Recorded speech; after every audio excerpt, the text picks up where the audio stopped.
અંગદાન એ મહાદાન છે। લોકોમાં અંગદાન વિશે જાગૃતતા લાવવા સુરત સિવિલ હોસ્પિટલ ખાતે અંગદાન જનજાગૃતિ અભિયાનનું આયોજન કરવામાં આવ્યું હતું। અંગદાન સંદર્ભે પોરબંદર શહેરના લોકોને જનજાગૃતિની ખૂબ જ જરૂર છે। સમાજમાં વિદ્યાર્થીઓ સમાજના વ્યક્તિઓ વચ્ચે રહી સમાજની સમસ્યાનું સમાધાન કરવાનું કાર્ય કરતી સામાજિક સંસ્થાઓ અંગદાનનું કાર્ય કરી રહી છે। અંગદાન વિશે વિસ્તૃત માહિતી સાથે નવી સિવિલ હોસ્પિટલમાં સેમિનાર યોજ્યો હતો। સુરત સિવિલ હોસ્પિટલમાં અંગદાન જનજાગૃતિ અભિયાનનું આયોજન કરાયું હતું। અંગદાન પ્રિન્ટ કરેલી સાડી સાથે સૂત્રોચ્ચાર કર્યા લોકો સુધી પોઝિટિવ મેસેજ પહોંચાડવાનો પ્રયાસ કર્યો હતો। આ કાર્યક્રમમાં સિવિલના સુપ્રિન્ટેન્ડન્ટ સહિત નર્સિંગ સ્ટાફ અને વિદ્યાર્થીઓ અભિયાનમાં જોડાયા હતા।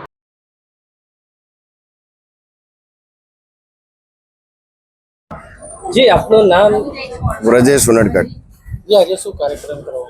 આજે સુરત સિવિલ હોસ્પિટલ ખાતે નર્સિંગ સિવિલ સુપ્રિન્ટેન્ડન્ટ તરીકે બે બહેનોની ભરતી થઈ છે, જિગીશાબેન અને નિર્જાબેનની।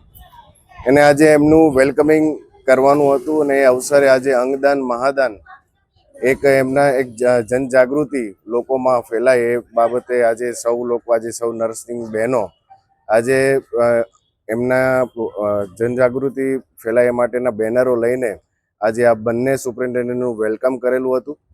અને આ જ રીતે એક અંગદાનથી કેટલી જિંદગી બચે છે એનો આ સંદેશો આ સિવિલ હોસ્પિટલ તો દિલીપભાઈ દેશમુખના દાદાના માધ્યમથી અનેક જગ્યાએ આવા જનજાગૃતિના કાર્યક્રમો કરેલા છે અને આગળ પણ કરતું રહેશે અને લોકોમાં જનજાગૃતિ ફેલાય એના માટેના સતત પ્રયત્ન કરતું રહે છે। અને આપણે જોઈએ છે તો સિવિલ હોસ્પિટલમાં ઘણા બધા અંગદાન થયા છે, તો વધારેમાં વધારે લોકો સુધી એની જાગૃતિ ફેલાય એના માટેના આ કાર્યક્રમો આજે એમનું વેલકમિંગ આ રીતે અમે અહીંયા કરવામાં આવ્યું।